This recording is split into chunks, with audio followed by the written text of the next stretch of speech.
Today we're diving deep into the tech graveyard, unearthing some gadgets from the past that'll make you scratch your head and say, did that actually exist? Because we're about to uncover 10 ridiculous gadgets from the past that time totally forgot. Alright, let's kick things off with a classic, the clapper. You know, that gadget that lets you control your lights and appliances with the power of... This thing was absolutely everywhere back in the 80s. The idea itself was pretty genius, right? You walk into a room, clap your hands twice, and boom, the lights magically turn on. But the reality? Well, it wasn't always as smooth as the commercials made it seem. The clapper was notorious for its, shall we say, sensitive microphone. A cough, a sneeze, or even your dog barking could accidentally trigger it. Imagine trying to have a conversation in your own living room and suddenly, the lights start going haywire. It was basically a recipe for chaos. But hey, you gotta give them points for creativity. The clapper might not have been the most reliable invention, but it definitely captured the imagination of a generation. Next up, we're taking a trip to 2007, a time when iPods ruled the music world, and Sony was trying to shake things up with a truly unique gadget, the Sony Raleigh. This little device was basically a robotic egg that spun, rolled, and flashed lights in sync with your music. It was definitely eye-catching, but was it practical? Not so much.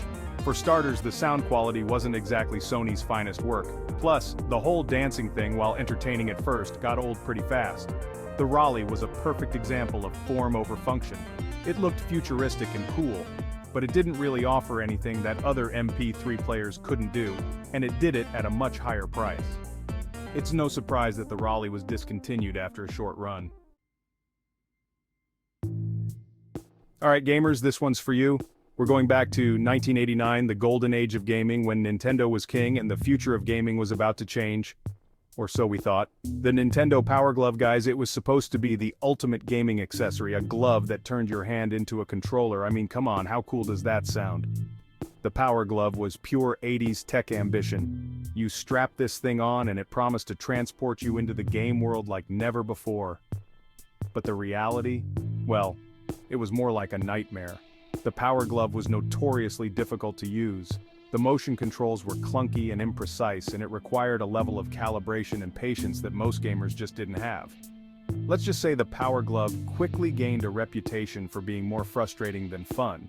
It became one of those gadgets that looked way cooler in commercials than it did in real life, but hey, you can't deny the impact it had. Chapter 4, Laserdisc, the pioneer of high definition that got lost in the VHS aisles. Before we had Blu-rays, before we even had DVDs, there was a Laserdisc. Now this was a format that truly tried to push the boundaries of home entertainment. Imagine this, it's the late 70s and you're used to watching movies on grainy VHS tapes. Then Laserdisc comes along, promising crystal clear video and audio quality, unlike anything you've ever seen before. But there was just one small problem. Well, actually, a few problems.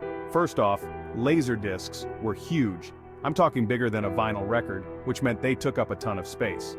And then there was the price. Laserdiscs were expensive, both the players and the discs themselves. Not exactly budget-friendly, but the final nail in the coffin, VHS. Laserdisc, despite its superior technology, just couldn't compete. Chapter 5. Bluetooth handset. Gloves, when talking on the phone, wasn't already awkward enough. Alright, let's be real. We've all had those moments where we wished we could talk on the phone without actually holding a phone to our ear. Well, back in the early 2010s, someone decided to solve that problem with Bluetooth handset gloves. Yeah, you heard that right. Gloves, with built-in Bluetooth headsets. Just slip them on, pair them with your phone, and you're good to go.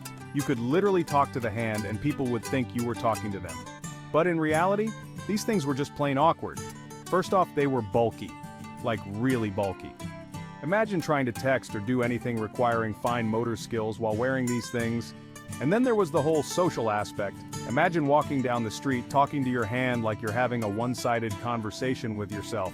People would definitely give you some strange looks. Chapter 6. The QCAT, because manually typing a URL was just too much work. Remember the days before smartphones when accessing information online wasn't always as simple as tapping a screen? Well, back in 1999, a company thought they had the solution, the QCAT. The QCAT was a barcode scanner that connected to your computer. The idea was that you'd scan barcodes printed in magazines, newspapers, or even on product packaging, and it would take you directly to a website with more information. Sounds kinda convenient, right? Well, not really. For starters, you needed to install special software on your computer for the QCAT to work. And then there was the whole barcode thing. People weren't exactly walking around with barcodes for every website they wanted to visit. It's no surprise that the QCAT went extinct faster than you can say dial-up modem. Chapter 7. Rejuvenique electric facial mask shocking your way to beauty literally. Okay, this next one is not for the faint of heart. In the late 90s, beauty gadgets were all the rage, and one device in particular took the idea of shocking results to a whole new level. I'm talking about the Rejuvenique electric facial mask. The idea was that by sending tiny electric currents through your facial muscles, it would stimulate collagen production, tighten skin, and basically turn back the clock on aging. The mask itself looked like something straight out of a sci-fi horror movie. Users described feeling tingling, twitching, and even mild pain as the electric currents coursed through their skin. Not exactly the spa-like experience they were probably hoping for. It's no surprise that this gadget didn't exactly become a staple in everyone's beauty routine. Chapter 8. Apple Newton, the pre-iPhone PDA that tried to predict the future but failed to read the room. Long before the iPhone and the iPad, there was the Apple Newton. This was Apple's first attempt at a personal digital assistant, or PDA, released in 1993. A time when the internet was still a novelty, and smartphones were science fiction. It let you take notes, manage your calendar, and send faxes, all with a stylus and a pressure-sensitive screen.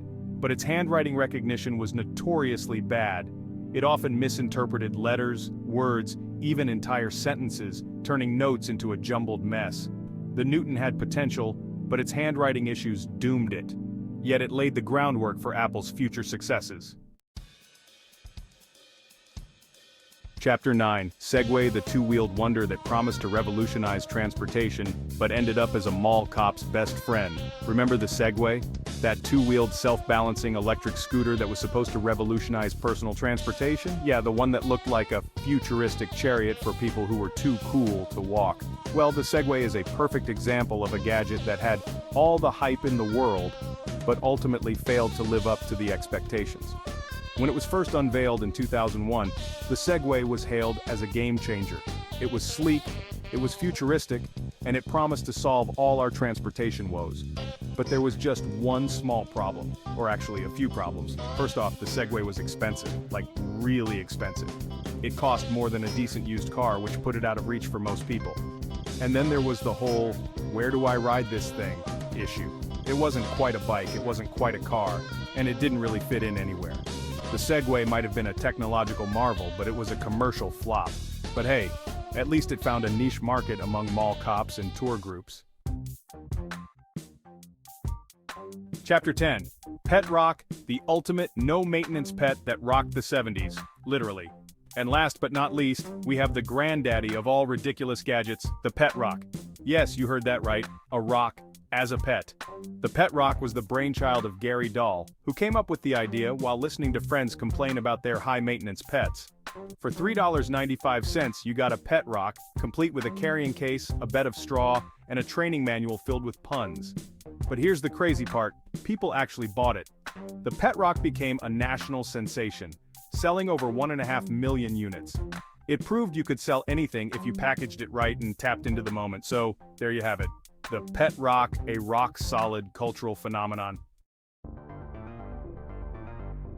And there you have it, guys. 10 ridiculous gadgets from the past that time totally tried to forget. We had everything from clapping light switches and dancing MP3 players to barcode scanners that made you work harder to browse the web and electric facial masks that looked like they belonged in a Frankenstein movie.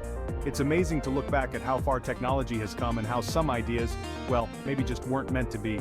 But hey, that's part of what makes the evolution of tech so fascinating, right? It's all about trial and error, innovation and iteration. Thanks for watching, and I'll catch you in the next one.